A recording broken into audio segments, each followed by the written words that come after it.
Most time our politicians just bring in policies too, for sure. Incidentally, we have several more stories. The legislature was carefully crafted to 22.2% inflation rate. Welcome to Global Morning. The death toll from flooding. Most time our politicians just bring in policies too, for sure.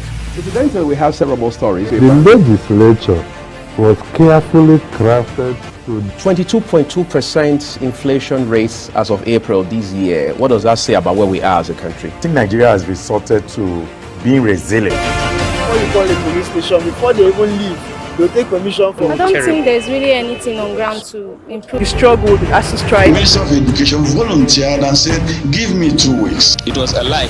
The president never gave me any deadline.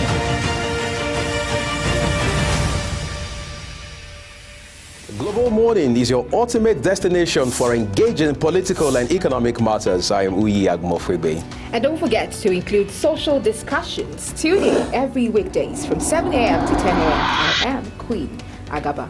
For insightful breakfast ideas, business summaries, sports highlights, international and local news perspective, I am Anthony Momodu. Don't miss the in-depth analysis of current and political issues by the Global Morning team and experts. I am Jumai Manson. Catch Global Morning here on Global Television. Getting on the action. I am Edikan Michael. We are the Global Morning team.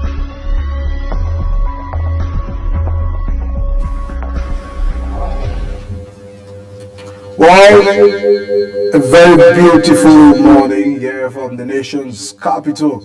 A lot of concern, most especially today being the 31st day of the month of October. What a beautiful day, just marking the end of the day. At the end of the month, there are a whole lot of expectations from January now to October. It looks like 2 months to go and 2024 will all be over. What should we be grateful for is for the fact that you are alive and are alive. Of course, the most beautiful thing, a songwriter once said that if you are asking for wealth, someone else is actually asking for health. So it means that our life is so much of importance to us, irrespective of the situations we find ourselves. Good morning, Ramsey. A whole lot of concern, most especially today being the last day of the month. How particular are you feeling about the day? Well, it's a very beautiful day, and I must say this, that this is the time for us to begin to count our blessings, naming them one by one, and be grateful to God, if not for anything, but for the fact that we are alive, Michael. Life is so important. Life is very important, and this is another time again for you to visit the New Year resolution. A lot of people wrote, when the year is starting, a lot of people write their New Year resolutions. This is what I'm going to be doing in 2024. This is what I'm not going to do, and all of that. Go back to it. What have you achieved so far? But the bottom line is that you are among the living. Absolutely. As someone said, Nigerians should be doing survivor party on a daily basis. That if you could survive the economic situation and everything, it is worth celebrating. So a very beautiful morning. And congratulations for being part of Global Morning today. Yeah, a whole lot of situations when you look at the fact that the story is not going to be exhausted in Nigeria. Every day we see developing stories happening in the country. Now to Rivers State, it looks that the fight, is getting tougher day by day. And now the judgment from the Federal High Court that Central Bank of Nigeria don't send allocation to the state, until they have, the right assembly to appropriate the budget and all of that. So it looks at it's a twist of an event when you look at the back and forth crisis in Rivers State, a whole lot of concern. But our tribal legal practitioner will be joining us subsequently on the program to give us a perspective. Is it possible for CBN to halt the allocation of Rivers State, understanding the fact that the workers are involved? We can't begin to name those that are beneficiary of allocation from the federal government. So for the court to give that judgment, that those are few that is not really standing for, I mean, when you look at the fact that fairness, probably with good conscience, you know, law and judgment that should back with conscience, you know, when you look at the fact that workers are involved in this case, not just the back and forth of the politicians who are trying to fight over the River State. I think the bottom line is that everybody in the River State will feel the heat of this, but then I think if the governor knows what to do and the people around him also knows what to do, then they will be able to at least manage the resources of River State to an extent and hold it down for the time being. Internal generated revenue, okay? Because the internally generated revenue for River State, you remember what happened in Lagos State when the president of the Federal Republic of Nigeria was the then governor of Lagos State when the allocation was actually withdrawn, and they were able to manage it to an extent because of their internally generated revenue. But then, looking at the economic situation, would Port Harcourt, would River State be that buoyant to actually cater for all that they have to do just with the internally generated allocation? That's the question we should be asking. You said something right now, you were trying to enumerate the people that will actually feel the heat of the withdrawal of this allocation, and you made mention of people who work for River State. Apart from people who work for River State and others that you said, every individual, the little child in River State will actually feel this, because maybe if your parents are not working with the state government, probably someone related, connected, or associated with you is actually benefiting from the allocations coming to River State. But then this is coming from the court, okay? The judiciary are doing so much in this administration, Michael. They are doing just so much. But then I think the judiciary on their own part will have a lot to do, because people are actually, some Nigerians are asking questions. Why are all of this happening? When would Fubara sit down and say, I am now the governor of River State? Because since he came into office, we all know that he has not had enough time to run the affairs of the state. A lot of distractions coming from different angles. But I feel now that the CJN has invited all the judges that were involved in giving all of those conflicting court orders. You know, they've asked them to appear before the panel of the Judiciary Council, so as for them to know what went wrong. Was this judgment behind was it because of a political motive that some of the judgment was given? So I feel, just as we rightly called on the program, that the Chief Justice of Nigeria have a whole lot of things to do, because he has to resolve the crisis in River State. We have to know the status of the House of Assembly, a whole lot of concern. But away from River State crisis, the president broke the silence over the absence of the Chief of Army Staff. I mean, we recall that there was a statement from the Army, particularly stating that the Chief of Army Staff is not there. I mean, the last time we were on the program, we highlighted that he's alive, he's kicking. But, I mean, people shouldn't spread rumor. And there is no position for acting Chief of Army Staff. But yesterday, the presidency responded by appointing an acting capacity to that office. It's important because our country can be where we are, and then at the moment we find ourselves at the level of being exposed to some of the insecurity threats we are having, even at the northern part of this country, where the Minister of Power rightly stated that the reason why we are having the lingering blackout in the north is because the bandits have taken over the transmission area, and that's the reason why those that were meant to restore power are finding it very difficult to work. But the NSA, the National Security Advisor, swing into actions, mobilize men to the site so as to restore security to that environment. But in all of that, the presidency said one must act at the level of the capacity of the acting chief of army staff. Yes, Michael, let me tell you something. What's happening in Nigeria right now calls for that, because this security situation of the country, some people are saying Nigeria is sitting on a time bomb. Let me tell you something. The former president says something that every child out of school is an intended prospect, okay, to become a Boko Haram or recruited into Boko Haram and all of that. Apart from that, that's former President Obasanjo. The former President Olusegun Obasanjo, yeah. Then coming to see that the Chief of Army Staff, okay, is away for this long time because of ailments, like we were being told, even though it was rumored at a point in time that he passed on before the information came, all right, from the army that there is nothing like that. Now we are hearing that someone is taking over the office in the acting capacity. Look, Michael, we don't even need to have the Chief of Army Staff absent for a day, because these people are looking for every opportunity to strike. Look at what is happening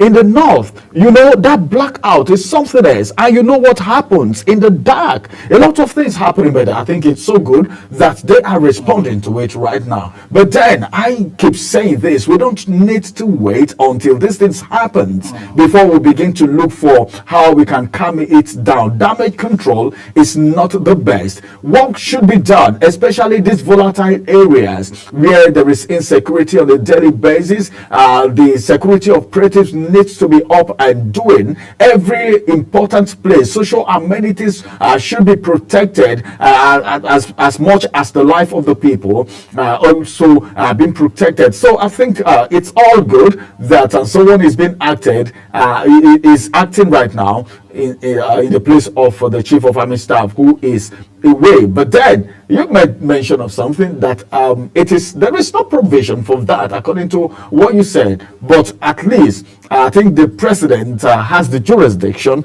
to do that, and that's exactly what has happened. But then let's see how active this acting Chief of Staff will be, because it is one thing to be appointed into office, and it's another thing to have all it takes, because you are acting. Sometimes you might be restricted to some jurisdiction, but then this has to do with security. He should be given all the support that he needs, at least to do the needful, because the security situation in the country is not just the north. It has cut across every nook and cranny of the country.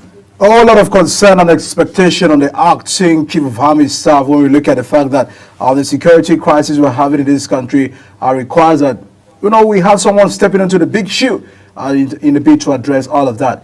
But we have more stories that will be coming in subsequently, as we'll be going over a very quick break. And once we return from that break, we'll look at what the national dailies have for us on the big competition. What is happening for the National Assembly? Just yesterday, the Senate confirmed the new ministers. When we look at the fact that the president had shuffled the cabinet a few days ago and reappointed some of them to other ministries, merging some ministries and bringing in fresh men and women, to the board to look at that. But we'll go on a break right away. And once we return from the break, we're looking at what the papers are for us and the conversations. I will still continue here on the morning show. Please stay with us. We'll be right back.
Global Morning is your ultimate destination for engaging political and economic matters. I am Uyi Agmofwebe.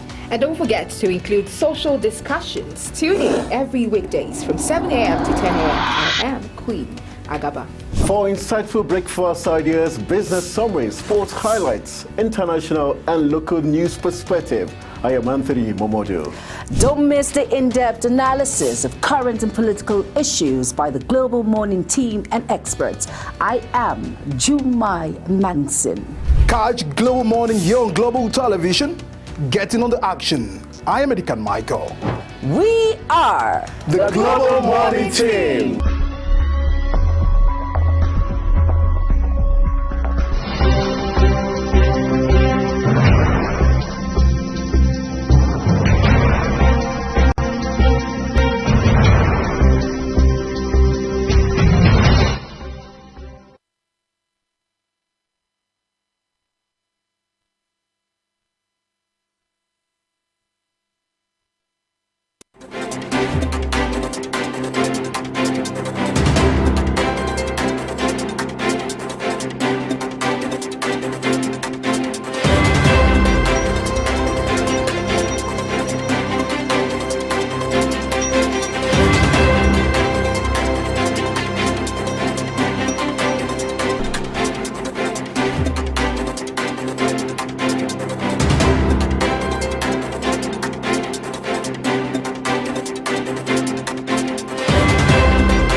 Global Morning is your ultimate destination for engaging political and economic matters. I am Uyi Agmofwebe. And don't forget to include social discussions. Tune in every weekdays from 7 a.m. to 10 a.m. I am Queen Agaba.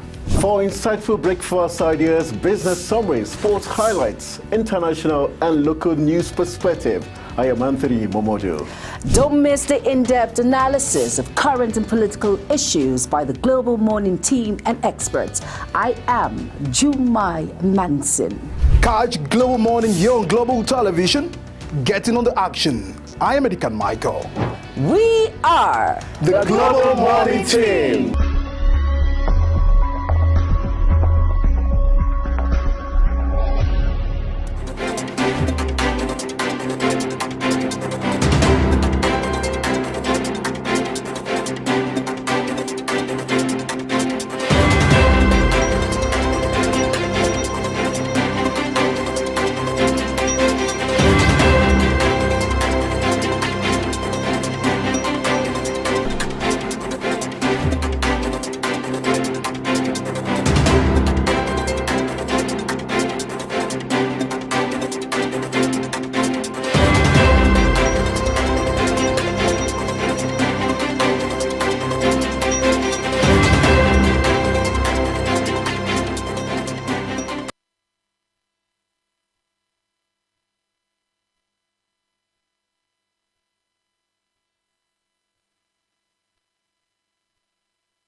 Business Point on Global Television. The business world can be dynamic and unpredictable, with headwinds and volatility sometimes becoming an obstacle for players in the business and economy landscape.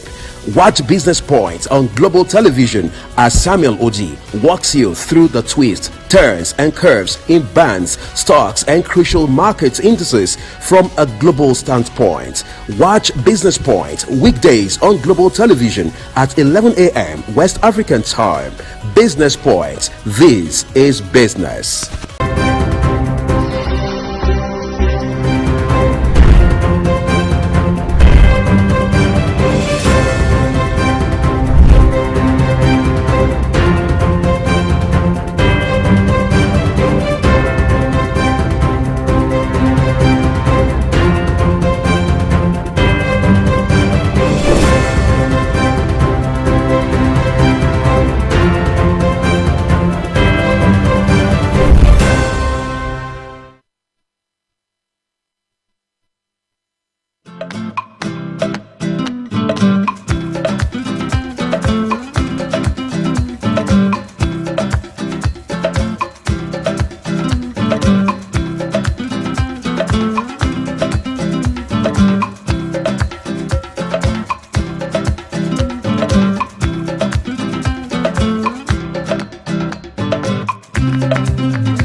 Welcome back. So good to have you right there. It is still Global Morning.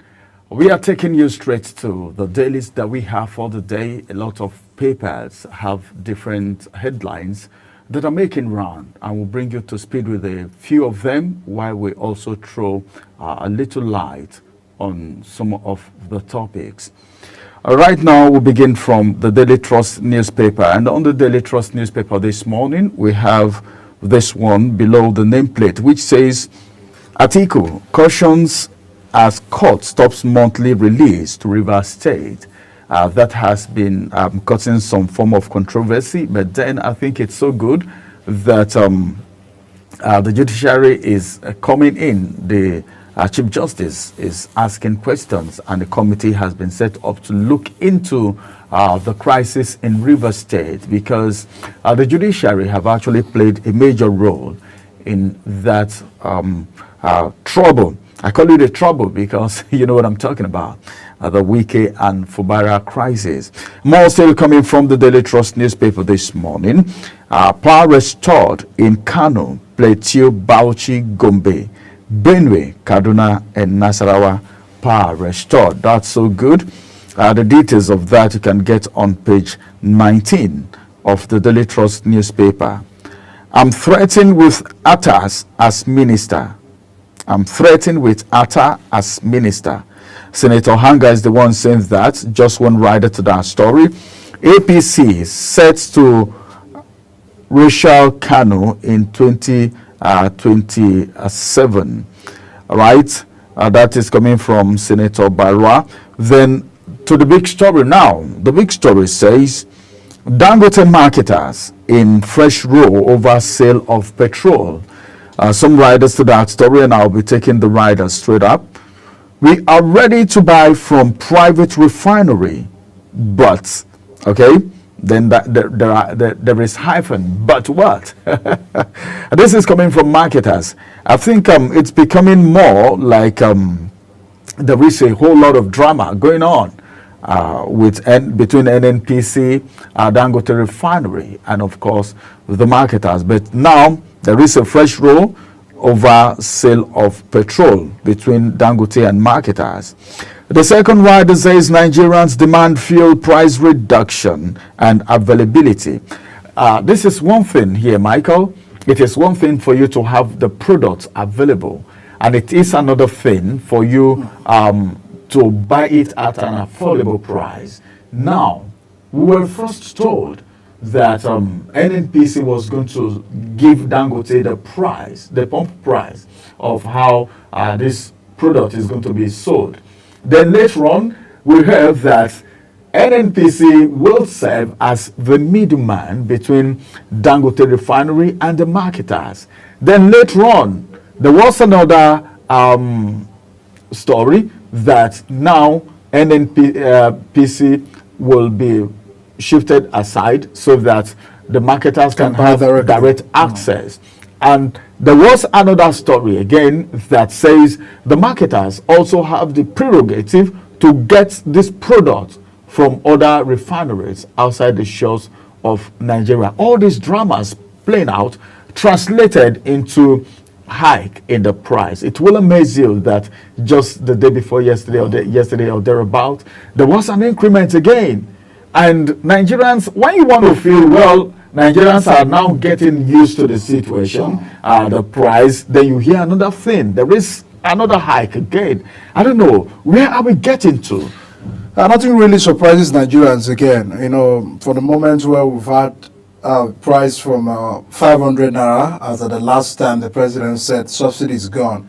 That is very particularly about last year, the swearing-in ceremony of the president. You know, on that one here, we've seen a situation where we've moved from 500 naira to over 1,150 naira at the NNPC, some filling stations. But the concern is that Nigerians, nothing is surprising to Nigerians again, because at the moment where we can buy the product at the 1,000 naira, it means that adjusting 15 naira, 20 naira is not even about the hike again. The highest hike has been that Nigerians are buying fuel at more than 1,000 naira. Our highest denomination cannot even buy a fuel. You have to add some other extra changes, to the 1,000 naira. But this is the most surprising thing.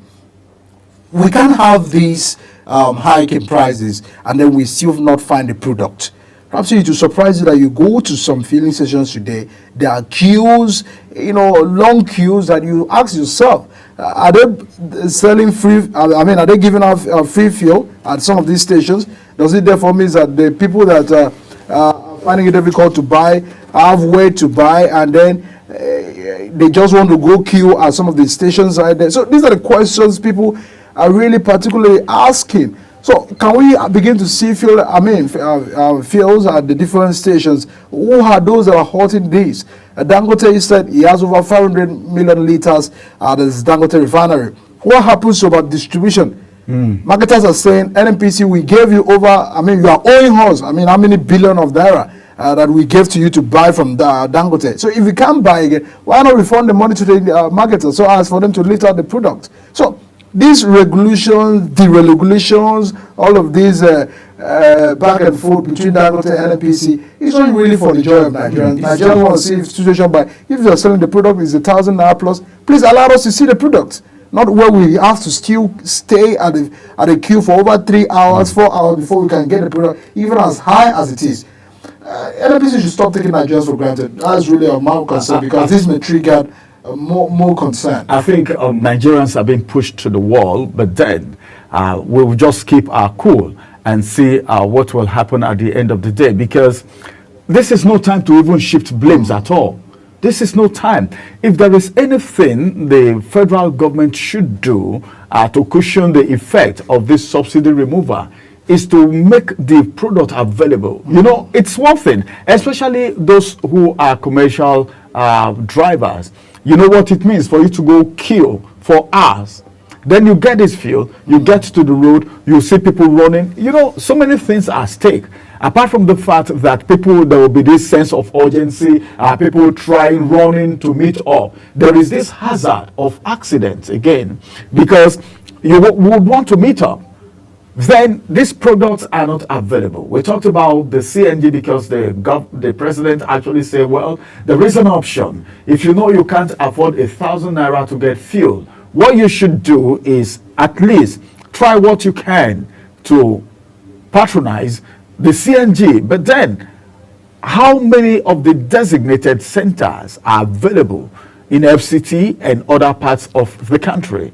And how many filling stations are CNG compliant? These are the questions we should be asking. If there's anything that should be done right now, is stopping maybe the marketers or NNPC from constantly increase the price of this product, because increasing it all the time may result to something else. And that's going to be the size of the headlines from the Daily Trust newspaper as we take you to the next point of call. All right, a whole lot of concern as to what the national dailies really have for us this morning. Let's quickly get to the Nation newspaper.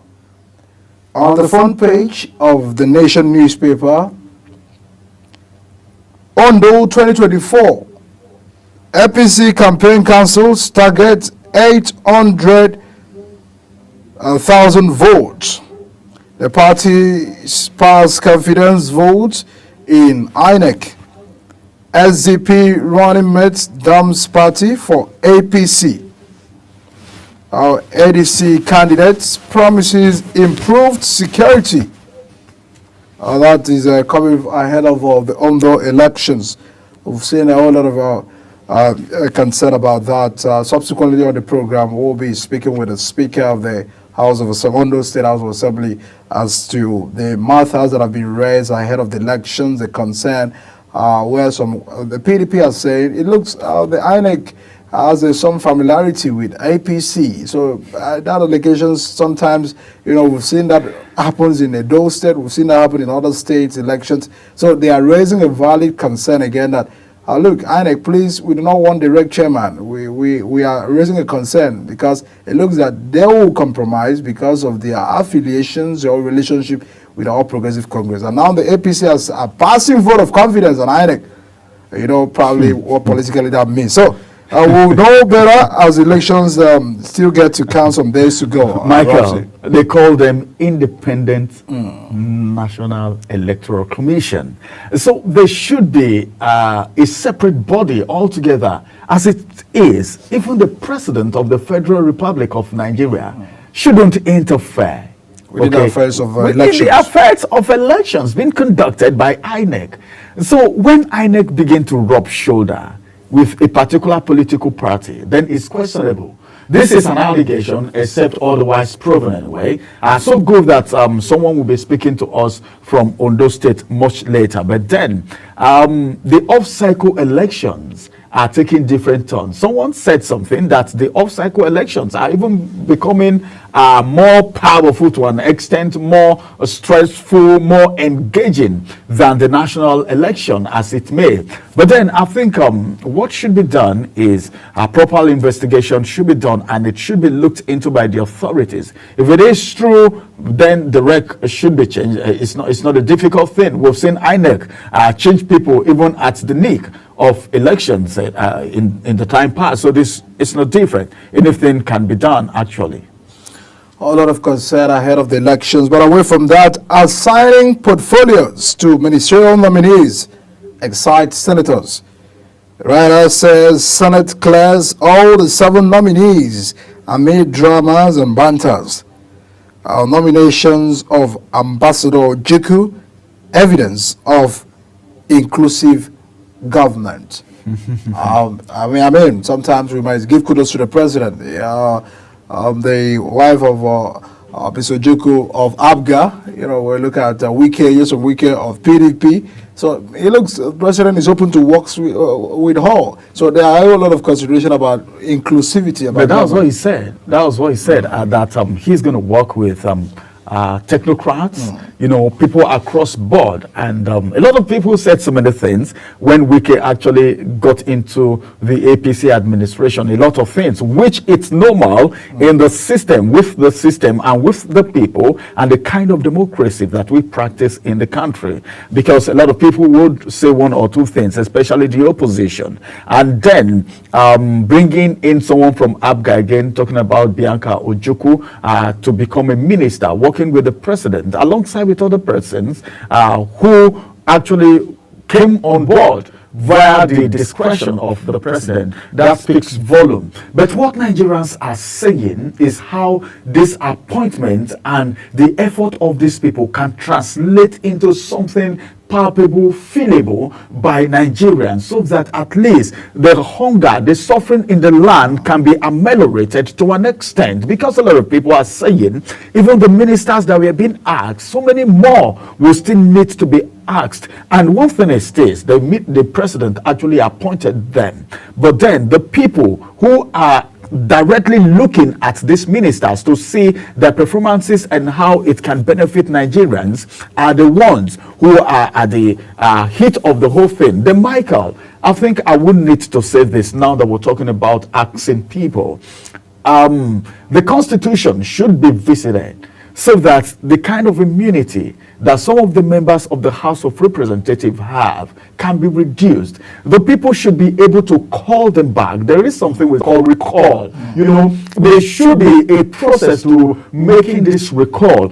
A House of Representative member that is not performing should be recalled by the constituency so that another person can go, because what you are doing there, the reason why you got there is to represent the interests of the people. But these guys get up there and they become I don't know what to call them. They become masters of their own. Well, there was opportunity that they will tell you, wait for the next 4 years for for the changes to the my God. So, but it's also a clear call. It's also a clear call that representatives must do better, because what we find, from the National Assembly are people who just go, and then at the end of the day, they are able to just mix around with other political parties just for their own personal interests. Because one would say, what are the role of the opposition? If the ruling party, members of the ruling party may not be able to do anything, question government policies and all of this criticism, What then are the opposition in the House of Representatives at the floor of the Senate? What are they doing? These are the ones that ought to probably be engaging the government. But what we find is that they observe what they call table manners. You know, when you are eating from the table, you sometimes have to observe the table manners. But let it not be detrimental to the growth of the country. Let it not be detrimental to getting things right at the country. We should be able to do the politics and understand that the people matter, the people first. That's what democracy really was meant for. Not what we are, not what people go into offices because of their personal, interest and aggrandizement. It's not really what will help enhance democracy. Michael, let people get it for us. You got me on this one. Table manner. Yeah, it's what it is. That's a take home, meaning everybody is eating from the table. So we don't have to talk anymore. Absolutely. Even when you see something at the detriment of the citizen, at the detriment of the national government. You just keep quiet because you're also eating from the table, and this is disappointing to Nigerians. If this is actually what the oppositions are doing, because you are more like the watchdog of the people to get things right. If anything is going wrong, if the maybe the ruling party is doing anything that it's not in line or that is not beneficial to the generality of Nigerians, you are the ones to voice. But then if you are already on the table dining and whining with the big and mighty because of what you want to cut away with, then it's not what the people sent you there to do. So think about it anyway. That is Sila for you. And also it's a wake-up call. Now let's get to other papers before we wrap up on the nation's court stops CBN and AG from releasing AGF from releasing allocation to Rivers. Just as I earlier stated, we'll be discussing that subsequently on the program. Cleared as fit and proper to serve. The faces of the 7 nominees that have been confirmed by the National Assembly, precisely the Senate, just yesterday. We've seen the 7. We've seen 2 elegant women, Nigerian women, and about 4 gentlemen who have been confirmed at the Senate in respect to the ministerial nomination of the president. The tax ahead, there are a whole lot of allocations already to the ministers, just awaiting the swearing in of Mr. President. So it looks like the big tax ahead of the ministers and a clarion call, not just about the fact that they have been cleared as fit, but it's also a call that you should know that you must be ready to serve, because service is the most important thing. Delivering, what the president has called you for is another thing. And then having to make, difference. Other ministers were there before you. They showed the way out. So now that you are in, you understand that there's a whole lot of tax ahead of you. So, ministers, congratulations to those that have been confirmed. And I mean, all of them have been confirmed anyway. So, it looks like all have been settled. So, that's it from the nation newspaper. Rapsi, let's get to other ones shortly. After this break, we'll bring all the papers to you this morning. You stay with us on the program. We'll be right back.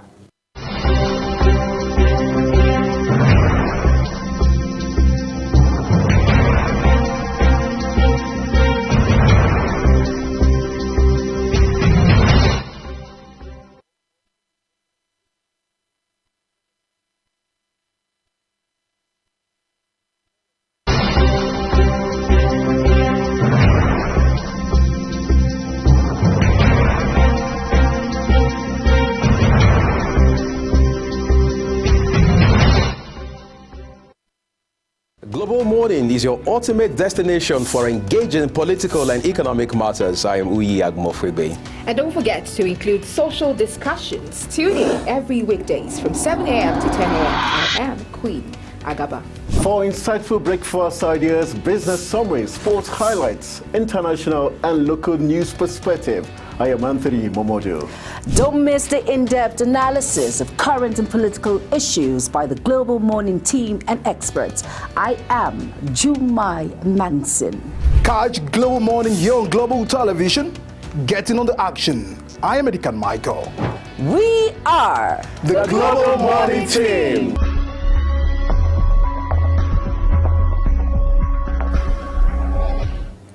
Our next point of call is the New Telegraph, and on the New Telegraph we have the big story, which I will be starting with. It's still talking about what's happening in Rivers State. As it is right now, Fubara Wike crisis worsened as court stops CBN from releasing allocations to Rivers. We've talked about that extensively, and I'm so good. It's going to be part of the conversation this morning. Some riders to that story.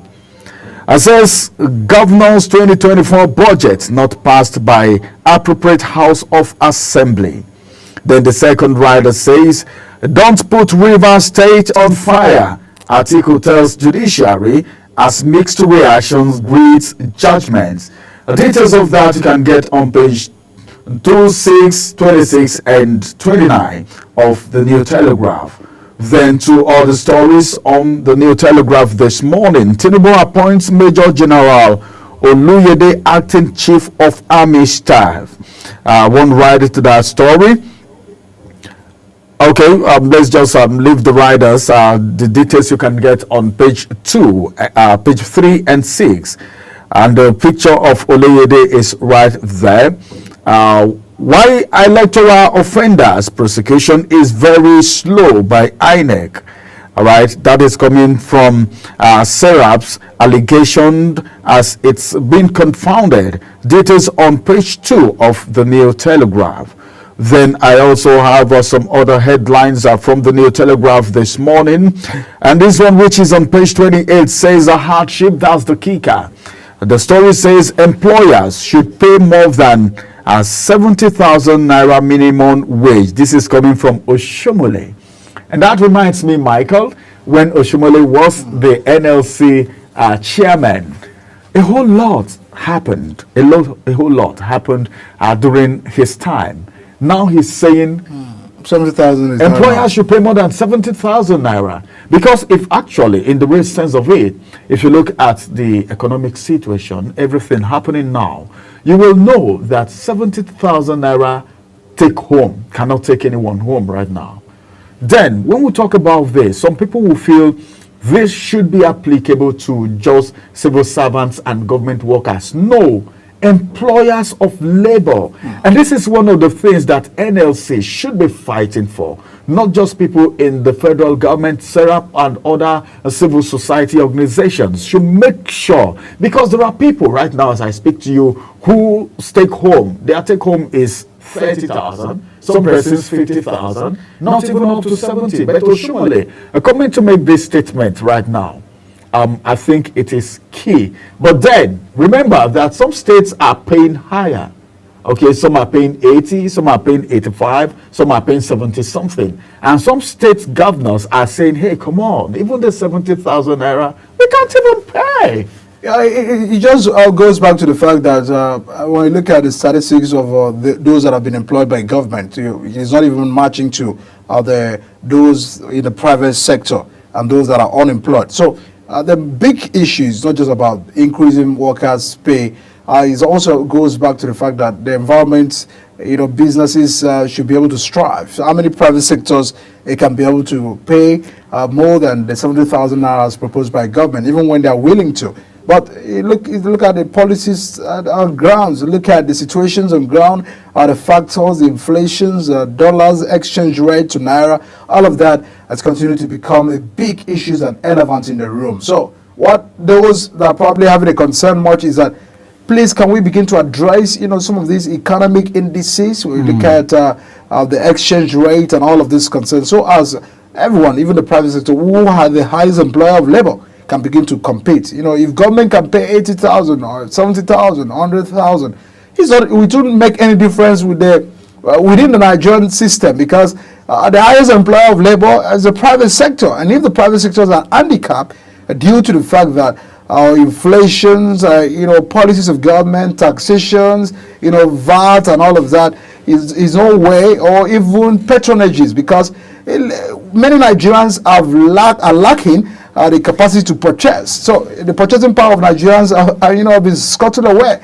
So this attention is again and again goes back to the fact that there's a need to address the economic situations. The economic team of the president must do better. That even if you have to pay 100,000 minimum wage, Ramsey, with the inflation we still have in this country, it's never going to be enough. So we can exhaust that conversation without saying that we need to tackle inflation. Yes, like you've rightly spoken, I think the major thing that should be done is not even increasing the minimum wage. NLC, we're not saying you didn't try. We're not saying what you did was bad, but then fighting for minimum wage and pegging it at 70,000 naira, even though you said you felt disappointed when the price of fuel was 1,000 naira as against your agreement, according to NLC anyway. We don't know what they actually discussed at the round table, but then what is more important and crucial to Nigerians right now is the economic situation. How much will you pay to employers that will make them at least fit into the system? That's what we're talking about.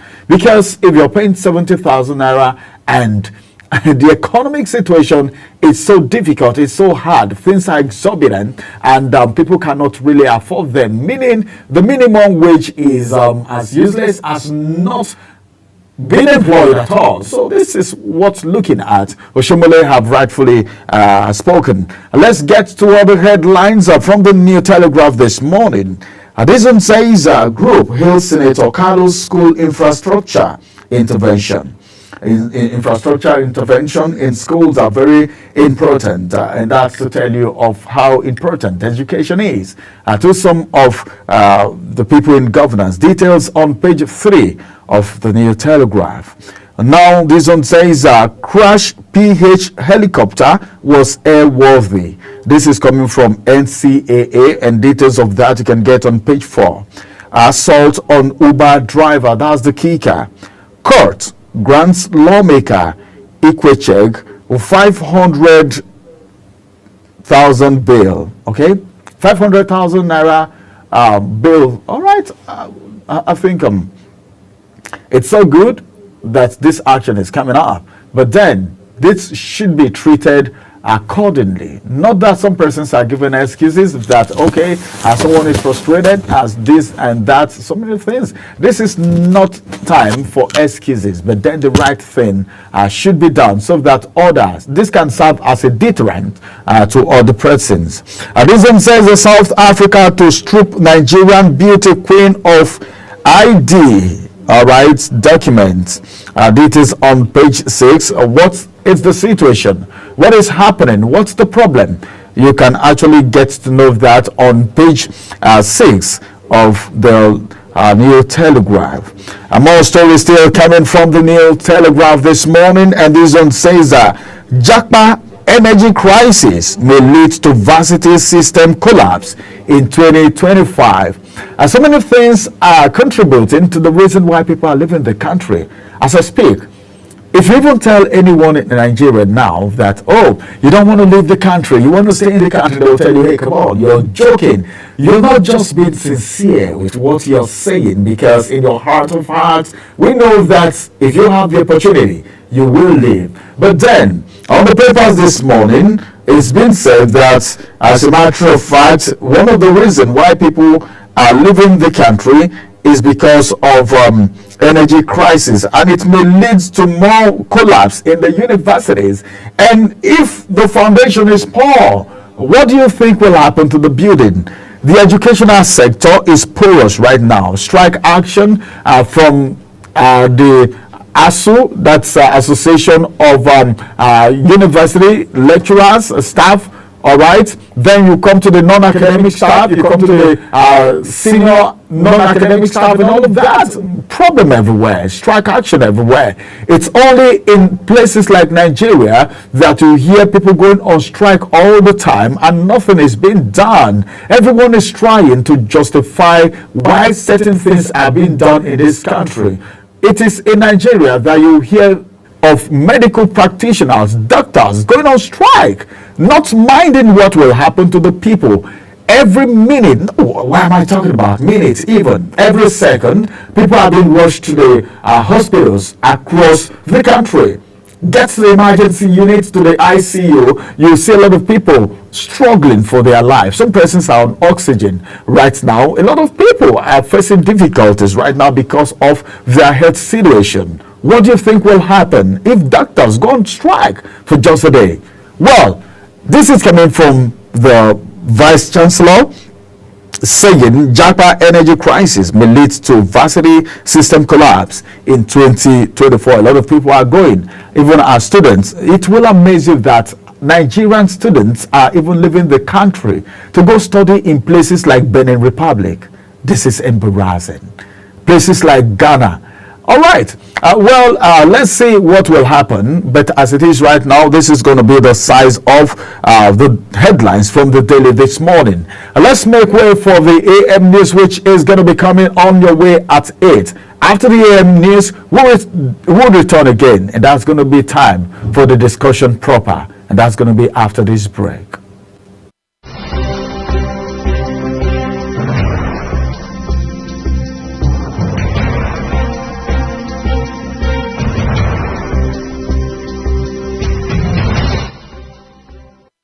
Global Morning is your ultimate destination for engaging political and economic matters. I am Uyi Agmofwebe. And don't forget to include social discussions. Tune in every weekdays from 7 a.m. to 10 a.m. I am Queen Agaba.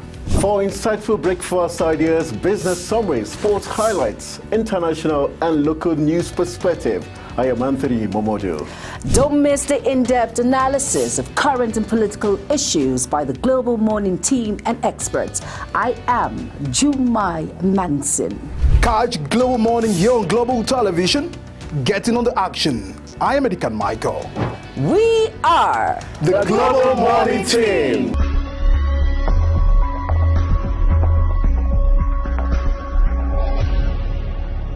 Business Point on Global Television. The business world can be dynamic and unpredictable, with headwinds and volatility sometimes becoming an obstacle for players in the business and economy landscape.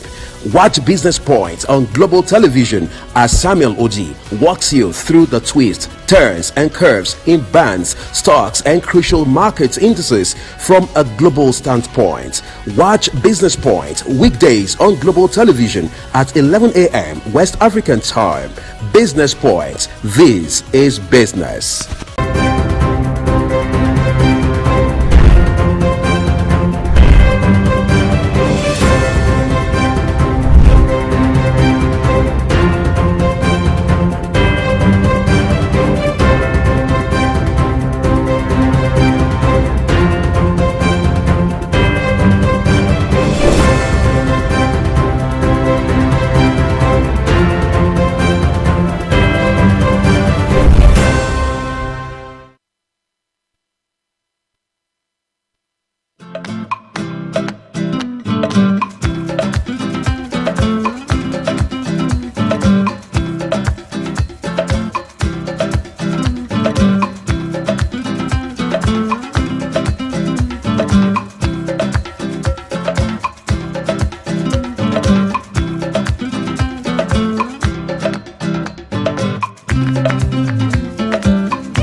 Welcome to M News, live from the nation's capital, Abuja. I am Edikan Michael.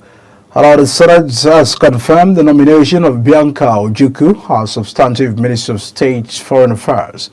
The other ministers who were also confirmed are Dr. Jumoke Odewale as the Minister of Industry, Trade and Development, Dr. Netawe Yewate as Minister of Humanitarian Affairs and Poverty Reduction, Mamadou Diyadi as the Minister of Labour and Employment. Also confirmed are Idi Mokhtar as the Minister of Livestock Development, Yusuf Attar as the Minister of State Housing, and Dr. Sowaiba Sadi Ahmed as the Minister of State Education. Hello, Governor of Ondo State, Lucky Ayeditiwa, says the 2025 budget of his administration will be meticulously structured to capture the developmental needs of every part of the state. The governor said this during a campaign tour of APC Congress in Akoko Northwest local government area of the state. Kiko Lubakere has the rest of the story. Governor Lucky Ayedatiwa's tour to Akoko Northwest local government received a warm welcome from the indigenes of the community.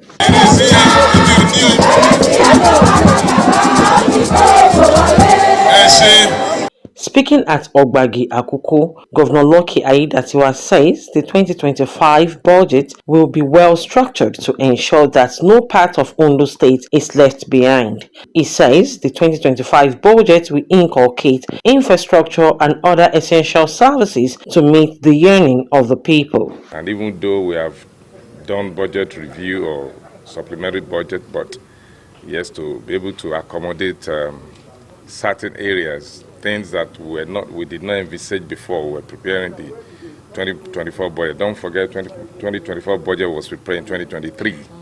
So by expanding further, we're going to accommodate infrastructure based on the demands of the people, security, vote more money, and we look at our allocations now and what is coming in, and other things we are going to do. Look at the revenue and then look at projects and programs. The governor assured traditional institutions in the state of more robust continuous support if elected. He, however, warns that any selection of traditional rulers that is not ratified by the state government will have a day in the court of law. So this is just getting to us as a government, and like I promised them that we'll look into it. And we have an example of two different individuals that made such attempt at the time, and they were arrested and charged to court.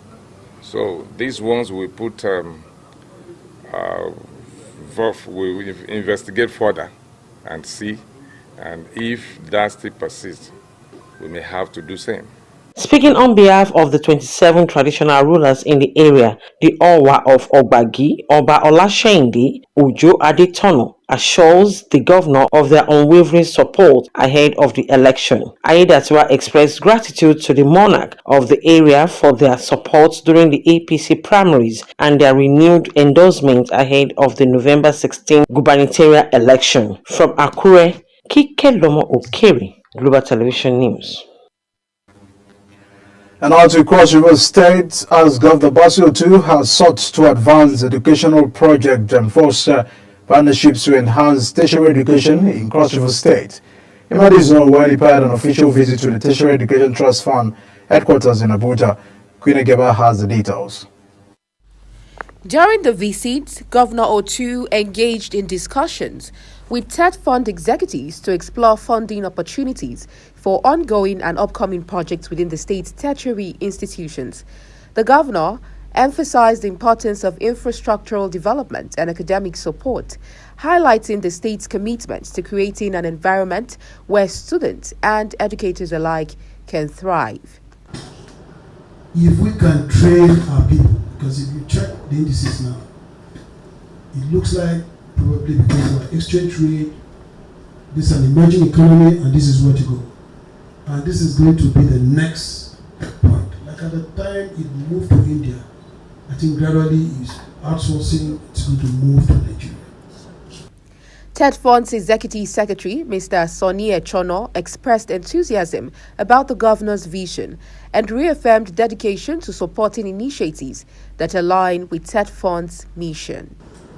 Mr. President gave us a task to ensure that every Nigerian child graduating from our tertiary institutions must have proficiency in ICT and technology skills, in addition to whatever course that they will study in the university.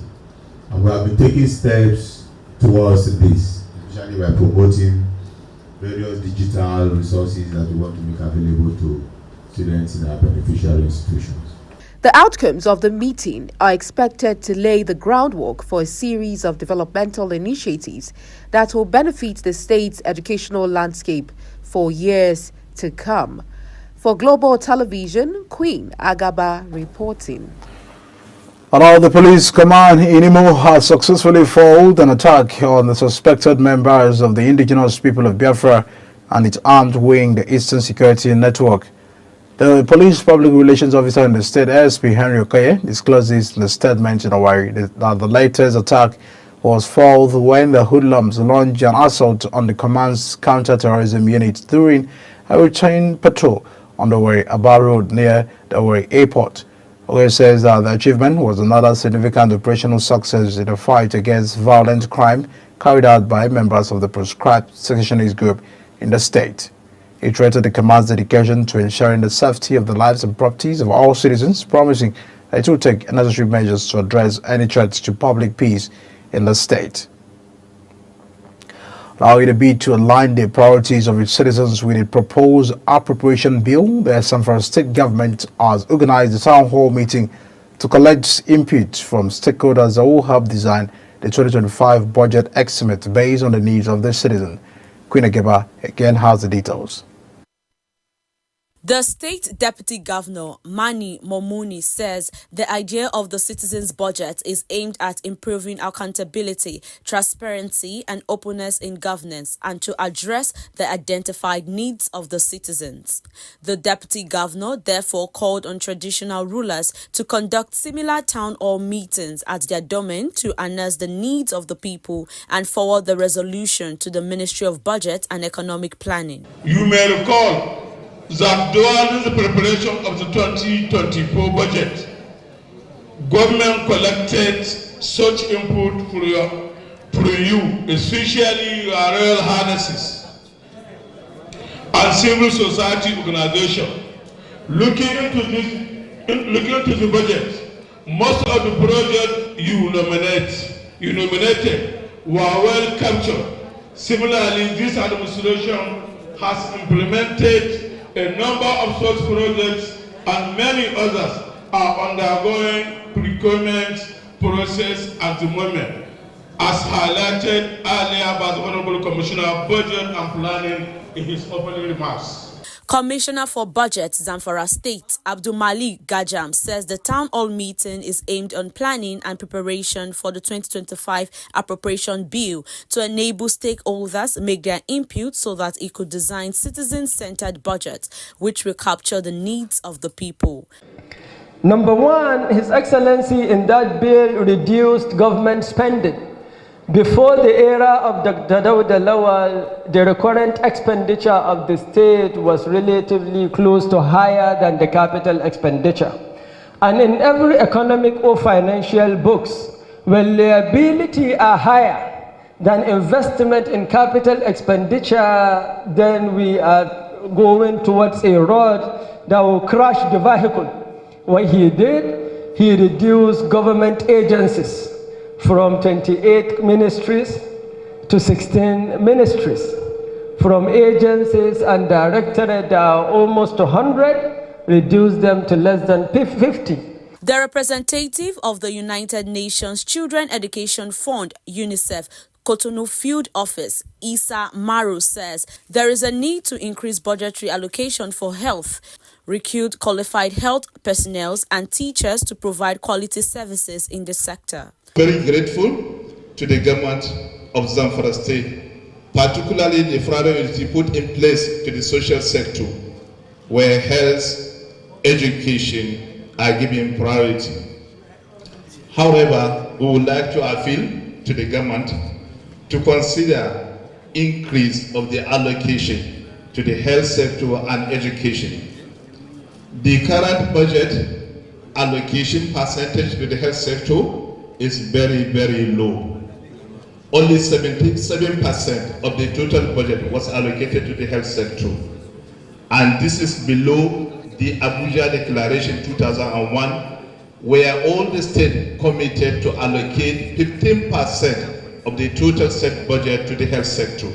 The chairman, Zamfara State Council of Chiefs, who is also the Emir of Anka, Atairu Ahmed, suggested the introduction of fault tax to checkmate the activities of bandits. He says the idea will help the government identify criminals and responsible people in town and communities. Sharon Ajay reporting for Global TV News.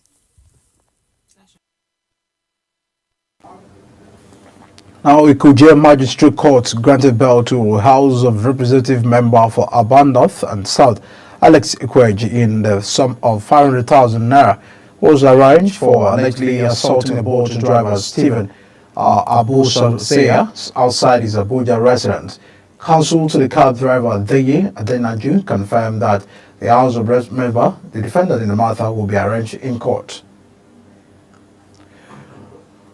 The federal government is advancing its commitment to ensure a self-sustaining health care system by collaborating with the pharmaceutical giants GSK to bolster local drug production in Nigeria. The Minister of Health and Social Welfare, Professor Mohamed Pathé, shared on his official X account in Abuja.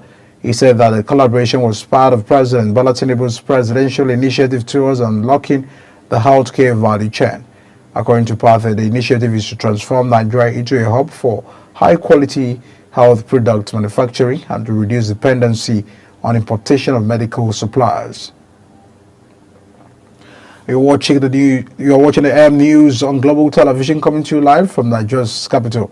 When AM News returns, Nigeria Extractive Industries Transparency Initiative releases its 2022-2023 Solid Minerals Industry Report. We'll bring you details of these as well as sports and foreign stories after the short break. Please stay with us.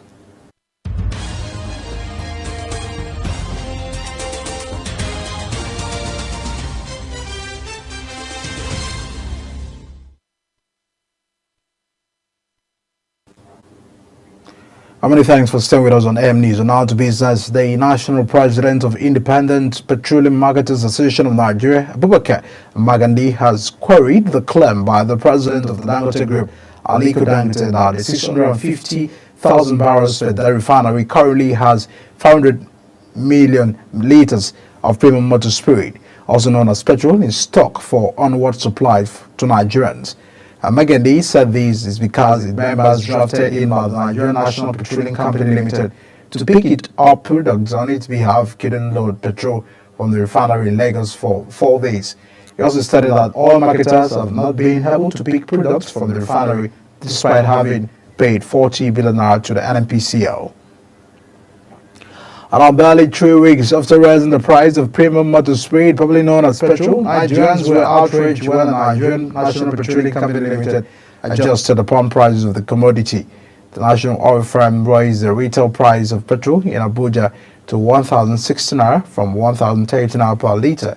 And also in Lagos, it was confirmed that NNPCL stations increased the unit price of the commodity from 998 naira to 1,025 naira per litre.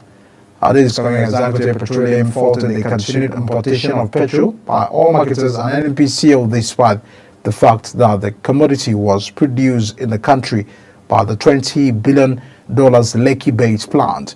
This adjustment also marks the third price change between September and October 2024 and is part of the government's deregulation policy, which allows prices to fluctuate based on supply and demand dynamics. Meanwhile, the chairman of Dangote Group, Aliko Dangote, has urged petroleum marketers, including the Nigerian National Petroleum Company Limited, to source petrol directly from the refinery to meet local demand. This came as data obtained from the Nigerian Port Authority showed that NPA is expecting a vessel with 20,115,000 liters of premium motor spirit known as petrol on October 30, 2024 at the Tinkan Island port in Lagos. Now, the Nigerian Extractive Industry Transparency Initiative has released its 2022 and 2023 Solid Minerals Industry Report.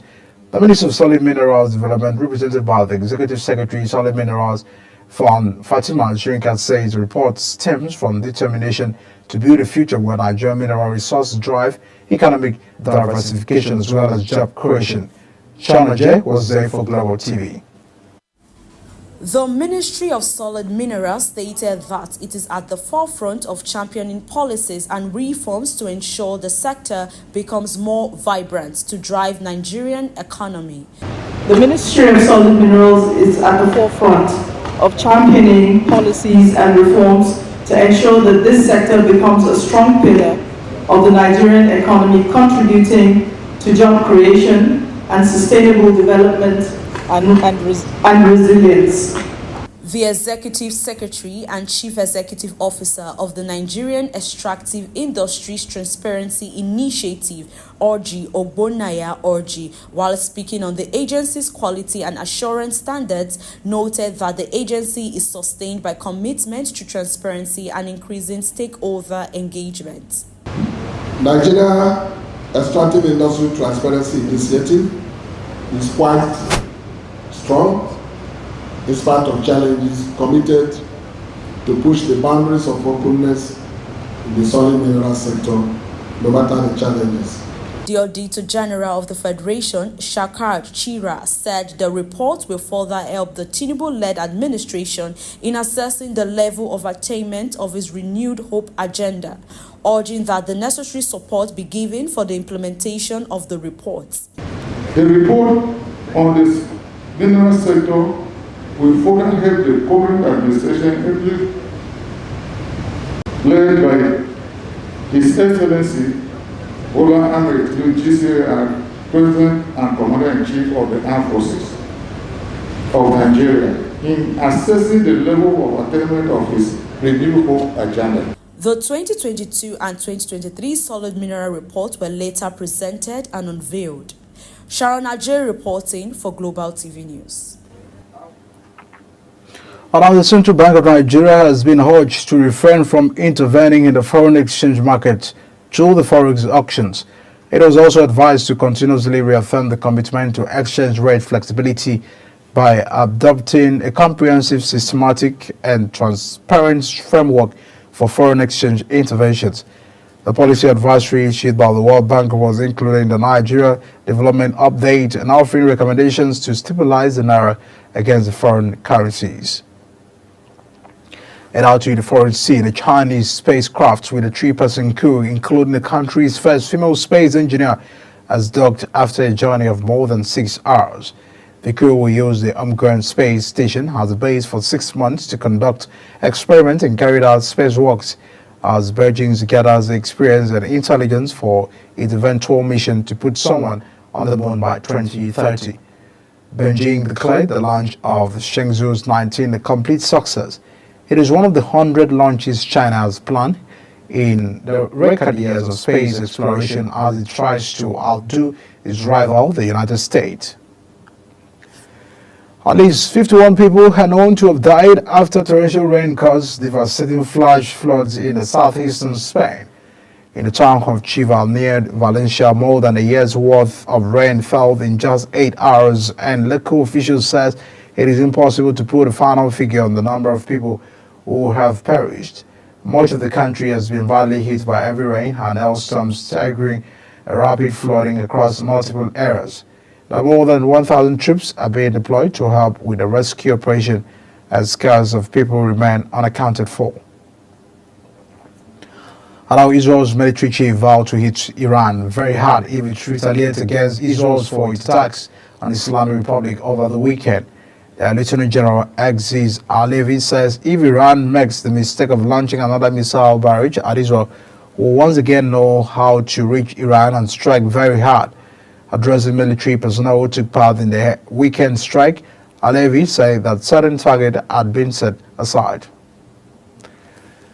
At our sports, Nigeria will make history as the country's debut at the 2024 World Sambo Championship in Astana from the November 6th to 10th, following their impressive outing at the African Beach Championship in Morocco. The Nigerian contingent led by the blind Sambi Sambo Olade Kereke will join athletes from the 79 other countries at the Wrestling Palace named after the Zazilic Martial Arts Palace.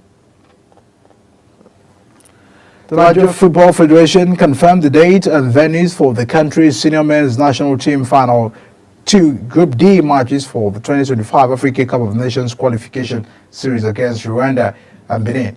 According to NFF, the Confederation of Africa Football has scheduled November 14 and 18 as the days for the 2 games. The Super Eagles will travel to Abidjan for their match day 5th fixtures against the Benin Republic, scheduled for Thursday, November 14 at the Stade Felix Bongere. Now, the Confederation of Africa Football has picked November 18 for Nigeria's final 2025 Africa Cup of Nations qualifying match against Rwanda. The match is scheduled to take place at Gosford Akpabio Stadium, Uyo. This is contained in a statement by the Nigeria Football Federation. The Nigeria's 6th encounter will draw a curtain on the race from the Group D for slot at the 35th Africa Cup of Nations finals to be held in Morocco. And as a package on AM News coming to you live from the Just Capital on the Global Morning Show. We are on DSTV, channel 365, and StarTimes, channel 276, and free to air on Nicomsat. Kindly follow us on all social media platforms using @Global TV NG and all the handles now shown on the screen.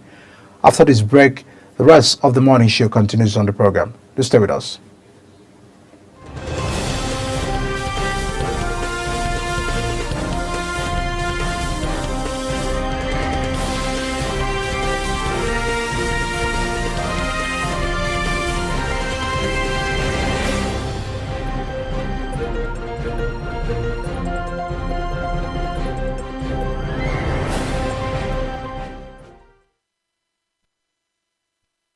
Global Morning is your ultimate destination for engaging political and economic matters. I am Uyi Agmofwebe. And don't forget to include social discussions. Tune in every weekdays from 7 a.m. to 10 a.m. I am Queen Agaba.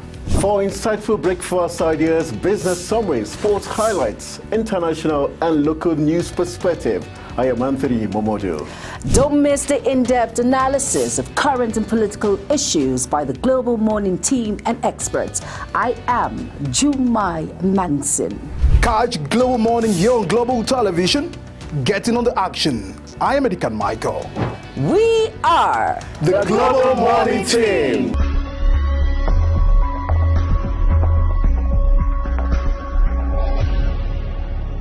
Business Point on Global Television. The business world can be dynamic and unpredictable, and volatility sometimes becoming an obstacle for players in the business and economy landscape. Watch Business Point on Global Television at Sam Point. Watch Business Point weekdays on Global Television at 11 a.m. West African time. Business Point. This is business.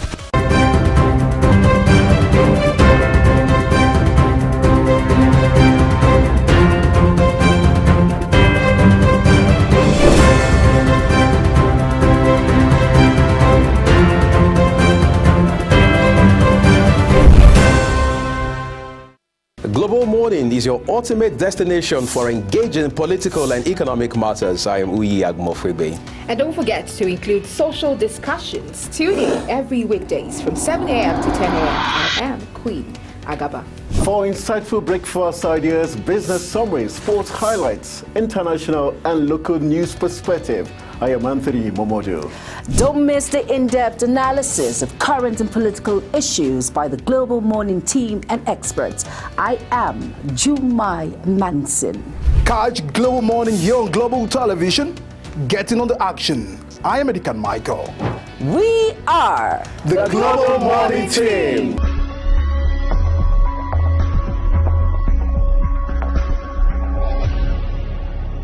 Business Point on Global Television. The business world can be dynamic and unpredictable, with headwinds and volatility sometimes becoming an obstacle for players in the business and economy landscape.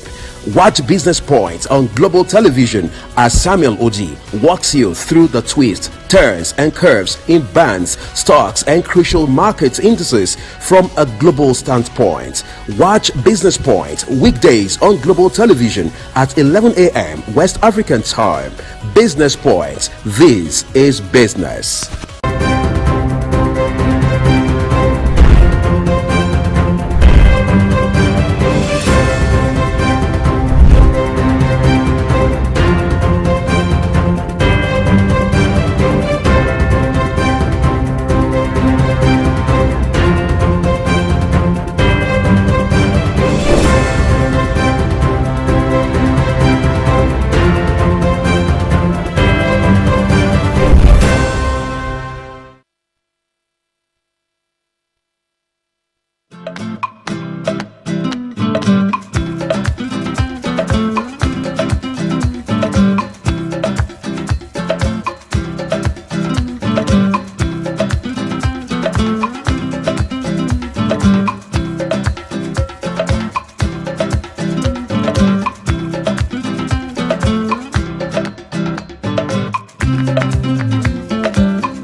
Many thanks for still with us here. Global Morning. A lot of concern as we now move our attention to Rivers State. Just yesterday, the Federal High Court gave a ruling to the CBN, stopping the CBN from allocating the state allocations to the covers of Rivers State government, which has continued to spark a whole lot of controversies and criticism about that judgment. That those are probably feels that probably the better way, managing the crisis of Rivers State should be deployed by the judiciary.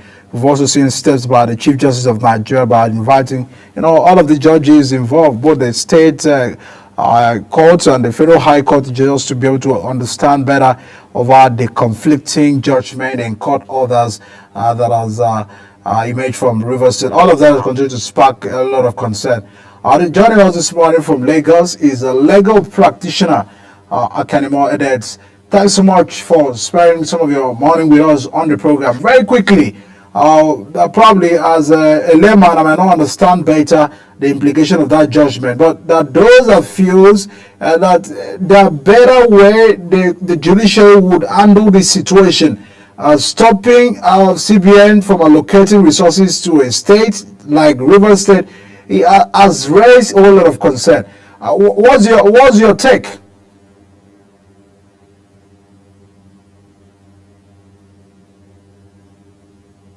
For that question, my take is simple.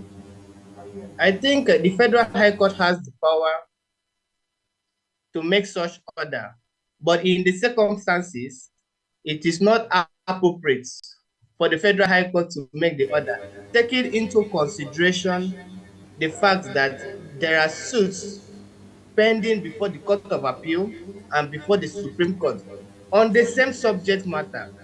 If you notice, the order is premised on the fact that the appropriation bill that was passed by the Rivers State was not properly passed. 2024 appropriation bill was not properly passed. And this same matter is before the Court of Appeal and also before the Supreme Court. So that alone is enough to rob the Federal High Court of the jurisdiction to entertain that matter. The court would have kept the matter pending the determination of the suit at the Court of Appeal and at the Supreme Court. If you recall, this is not the first time that resources of the allocation of a state was asked to be put on hold. It happened when President Tinubu was the then governor of Lagos State, where President Olusegun Obasanjo instructed the Minister of Finance to stop the allocation of Lagos State because they created additional local government area. And the matter went to court. The court held that the president cannot stop the allocation of resources of a state. But then the difference is that in this instance, it is not the president that is, or the federal government that is asking that the allocation of Rivers State should be stopped. It is the court. But now the court, even though the court has power, the court has been robbed of that power merely for the fact that this same subject matter is before the Court of Appeal and before the Supreme Court. So the court could not have validly, overreached its jurisdiction when there are higher authorities, higher courts, where this matter is pending before. So that is my position.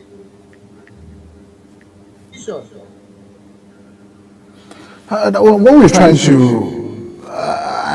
to establish what probably may be the off-camera factors, all of these. We've seen that is behind the backdrop of the politics of Rivers State, the disagreement between the governor Fubara and that of former governor Wike. But in factual, the status of the House of Assembly, while the matter is still in court, that those that feels that in Nigerian political system, anyone can defect. We've seen defection, even at the floor of the National Assembly, where sometimes a senator or House of Reps moves. We often not hear this interpretation that once you defect from the party, it means that your seat is vacant. Give us an understanding about that clearly, because there are those that are banking on what is the interpretation of the new Electoral Act, probably that probably has given morale to the governor to say, you left PDP to APC, and that's the reason why we only have 4 or 3 members of the House of Assembly, which is just the crux of all of this matter. Yes, by virtue of the new electoral law, where a House of Assembly member defects where there is no crisis, or even before the tenure which he was elected has elapsed, he automatically loses his or her seat. So the fact that the members of the House of Assembly in Rivers State defected gives room to the interpretation that they have automatically, vacated their seat as House of Reps, House of Assembly members. But also, the law is also that for a house to be properly constituted, it must have at least 1/3 of members properly seated. But in this instance, where there are only 4 members, so it leaves a vacuum, which is why we are seeing all these litigation, court cases, and all of that, because there is a vacuum. Because 4 members does not make 1/3 of the House of Assembly members in Rivers State. So what there should be done, which is why the political class are taking advantage of this situation to approach the court and to interpret the law as it favors them. So truly, the House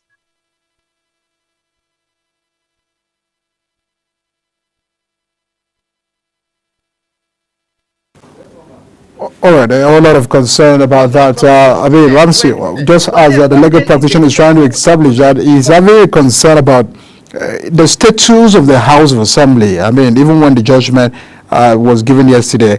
The court says the governor, you have no rights to appropriate, some of the allocations in terms of the resources and the location that have been sent over times to the Rivers State, on the grounds that the House of Assembly, the three-man House of Assembly, doesn't have the power to do that. But in the other end, what the governors are arguing is that, look, this one's defected, and it's very clear. The law says when there is no crisis of the party, you defecting to another party, means that you've lost that seat. So all of that probably has given room for all of these interpretation. But in respect to the Supreme Court, in respect to the High Court judgment, the Federal High Court judgment, that those that feel that is one-sided. And that's the reason why this is already sparking a concern. I've just been informed by our producer that the lawyer is back with us. Probably, you're trying to establish the status of the House of Assembly. Can three-man appropriate, budgets?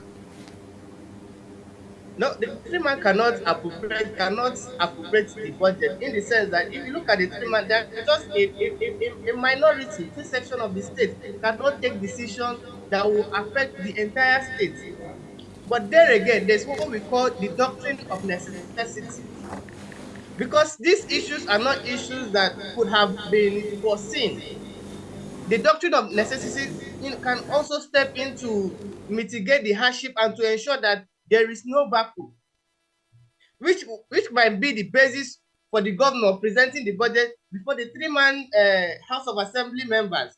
So it is open for divergent opinions. It's open for debate, because properly the three-man does not form 1/3 of Rivers State House of Assembly, but also the state cannot be on a standstill. The governor has to act. Therefore, the governor can invoke the doctrine of necessity in order to carry out the activities of the state, pending where there will be a determination by the court that either the other members are still members or they have lost their seat, or pending where there will be an election to fill in the vacant seats. Thank you very much, Edith, for that. That's the barrister talking to us there. Let's look at the situation now, the ruling coming from the court. What do you think the governor can do to overturn that ruling? Because does it mean he will just fold his hands and watch? Within the jurisdiction of the law, do you think there is anything at the disposal of the governor to do? Yes, obviously, the governor can appeal the decision, which they have already appealed. So, the decision of the Federal High Court will not come into effect because the governor has appealed, and probably there is a motion for stay of the execution of the judgment and all that. So, when the matter has been appealed, the federal government will have no other option than to pay in the allocation for the month, pending when the appeal is determined. That's why the governor seems not to be bothered, because he knows that there is an appeal. He's going to appeal against the decision. So that's the option open to the governor. And I commend what the Chief Justice of Nigeria did, calling the judges in Rivers State to come and explain the reason, the rationale for the divergent and conflicting judgment. And I hope that the CJN takes this matter very seriously, because it puts the judiciary in a very bad light.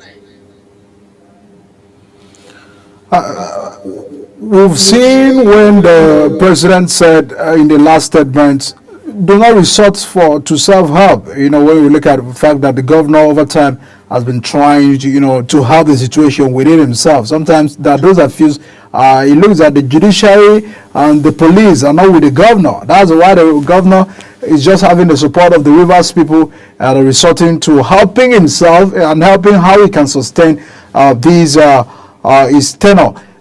Talk to us about in the process of doing the self-help, in the process of helping out himself, because those that feels he's also disobeying some of the institutions of government. Why you will hear former Governor Wike argues that the governor is not obeying court order. Probably the court has said do not conduct election. The governor went ahead to conduct the local government election. And now it looks at several interpretations from the court. The court have reinstated the House of Assembly members that were sacked and all of that. So it looks like the judiciary and the institutions of government are not in any way working hand in hand with the governor. Now the governor is resorting for self-help. Is it still in line with the position of the law? Is it possible that the governor can keep on running all of these struggles alone with self-help without, undermining the institutions of government? No, you cannot say that the governor is resorting to self-help, because if you look at it, the power given to the governor to conduct the election was a Supreme Court judgment that states should conduct election. And then you cannot leave a Supreme Court judgment to obey a High Court judgment. It is an affront. It is unheard of. And you cannot say that it's also a default of judgment when there are conflicting judgments.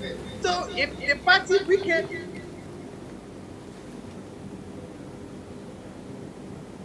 well, I think the would choose to obey the judgment that favors the issue of the local government election, it was a Supreme Court judgment. So the Supreme Court judgment that gave him the powers to whoever is aggrieved or not happy with the outcome of the election to approach the tribunal. That is the best thing to do. You approach the tribunal to either set aside the judgment or to either set aside the election or declare your candidate winner. You cannot come and be distracting the state, and if you notice, because of this political tussle in Rivers State, we are not seeing any positive news coming out of Rivers State.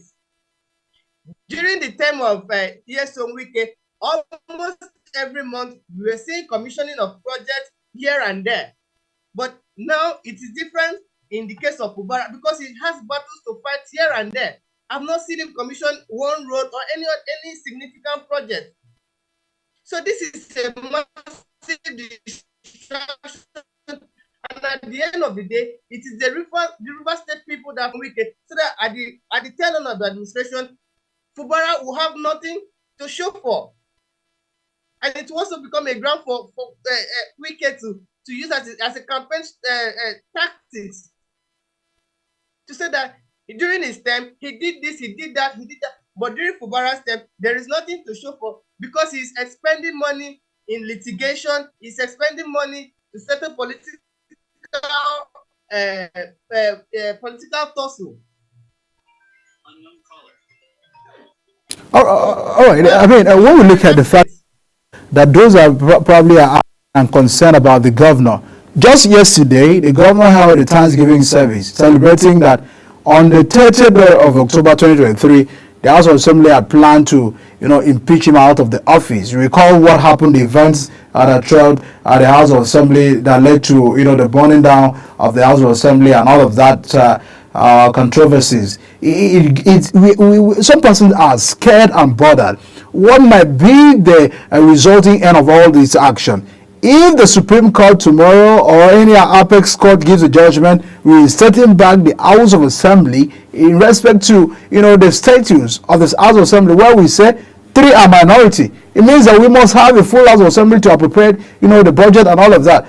Are you seeing in the direction that the governor may risk an impeachment because that those are having those insinuations that it looks that at the end of the day, all of these will fall on the governor's head?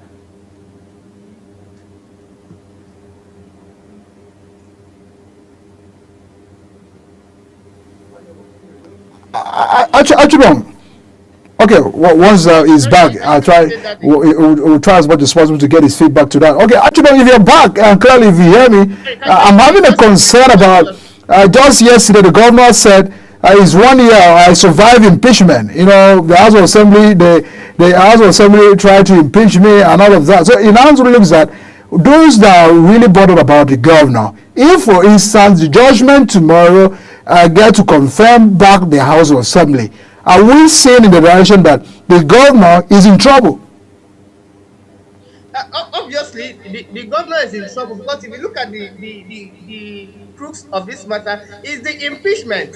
It's the fear of impeachment that is causing the whole political tussle in Rivers State. If the governor is assured that the members who defected are not going to impeach him, I can assure you that they will come back to the State House peacefully.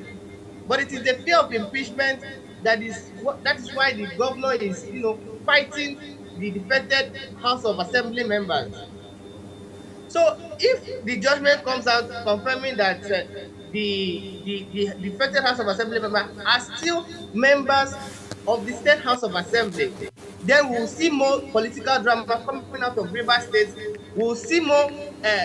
The last time they tried to set ablaze the assembly complex, that might repeat itself again, and we must see different strategies to distract sitting of House members. So these are all gimmicks trying to ensure that he remains in power till the next election. All right. The judiciary have played a lot of roles in the crisis in Rivers State. And some people are not really satisfied with what the judiciary is doing in Rivers State because some persons feel, like Michael said, my colleague, the governor is just on his own and there are interventions, okay, external interventions, probably from the former governor who is actually having a face-off with the now governor. What can you say concerning the every role the judiciary has played so far in Rivers State? To be very honest with you, I'm not happy with the role of the judiciary in Rivers State. Like I said earlier, you can see the conflicting judgments here and there, which is not giving a clear-cut decision on the way to go. I can assure you that if the judiciary had played its role and there was no conflicting judgment, by now we would have seen an end to this tussle. But because of the conflicting judgment, the appeal here and there, that's why we are seeing the whole of this tussle and gimmicks coming out of Rivers State. So the judiciary should step up its game. Like I said, the CJN should follow up with the panel to ensure that the judges who are found, wanting are held accountable, so that this does not repeat itself. It should not set a bad precedent for other states, because the whole of Nigeria is watching. The whole Nigeria is watching, and they are going to take similar steps if they see the outcome of this political tussle.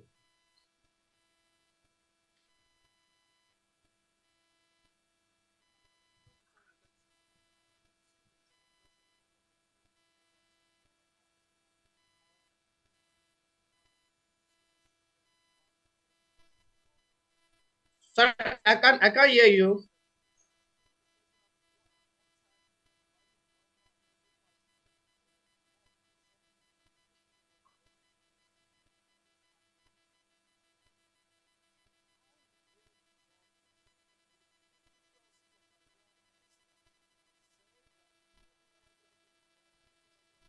Sorry, Michael, I can't hear you. Your audio, I don't know, I can't see.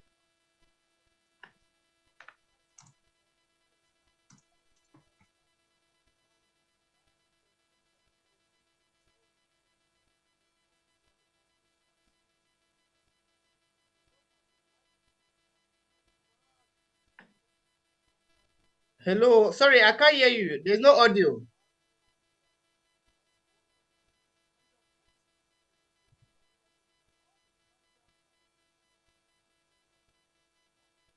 After I'm interested is that project is being delivered. The locations that have been sent to the state over the past month and the year is, people begin to see dividends of this. Not the governor using all the locations to be fighting war.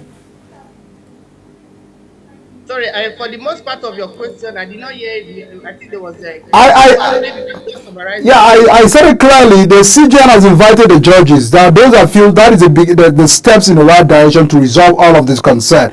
The president at one time called for peace, talks, in Asoro, where all the parties were invited. It looks that the governor is saying that I was ambushed with peace agreement. But what we're trying to establish before I let you go is that what are your concerns about all of these results, how the CJN and even the presidency's felt that a negotiation will work in this case, in the side of Wike, in the side of Governor Fubara? Because the reason I'm asking that question is because, just as you earlier stated, the governor has been distracted. It's over a year now that those are feels that all the locations of Rivers State have been used in engaging war in the state.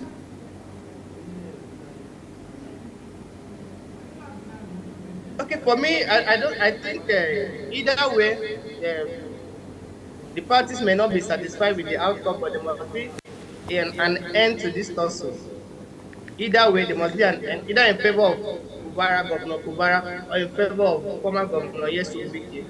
Or they can come to a middle ground, but there must be an end to this tussle. And then if I were to be the president, I will call the minister to order. Because what the minister is doing is distracting the governor. As the minister, you have your primary responsibility in the FCT. Why then are you causing distraction and rancor in Rivers State? I think the president should exercise his influence, which he tried and it broke down the last time. But the president he's the president of the country. He can always at any point call all parties together to see how they can settle.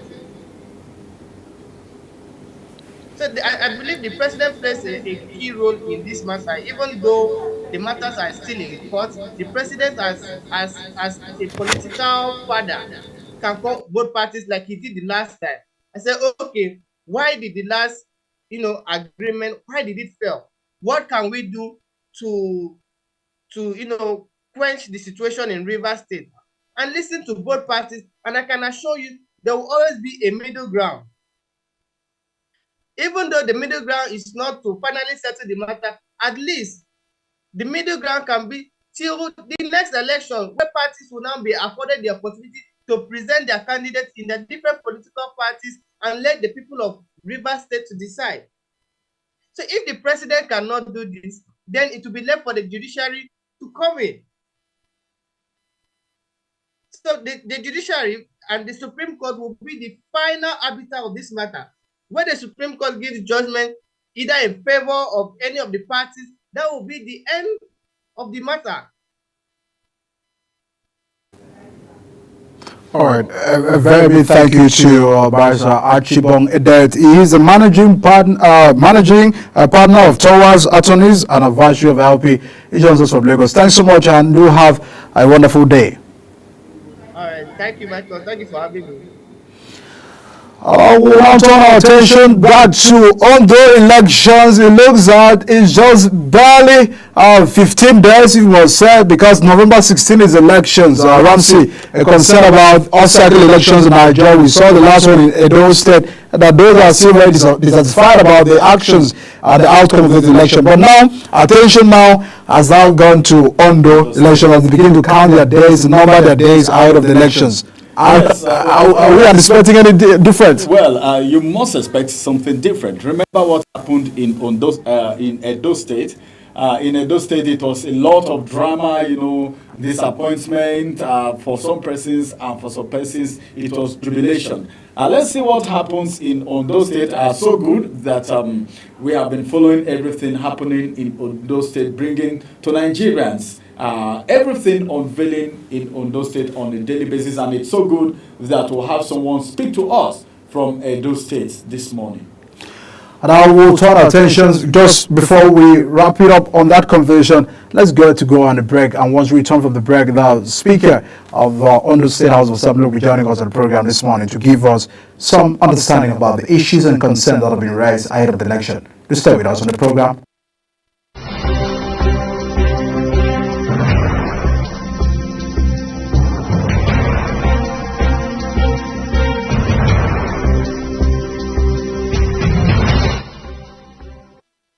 Global Morning is your ultimate destination for engaging political and economic matters. I am Uyi Agmofwebe.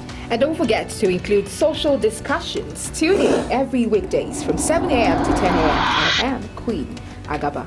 For insightful breakfast ideas, business summaries, sports highlights, international and local news perspective, I am Anthony Momodu. Don't miss the in-depth analysis of current and political issues by the Global Morning team and experts. I am Jumai Manson. Catch Global Morning here on Global Television. Getting on the action. I am Edikan Michael. We are the Global Morning team.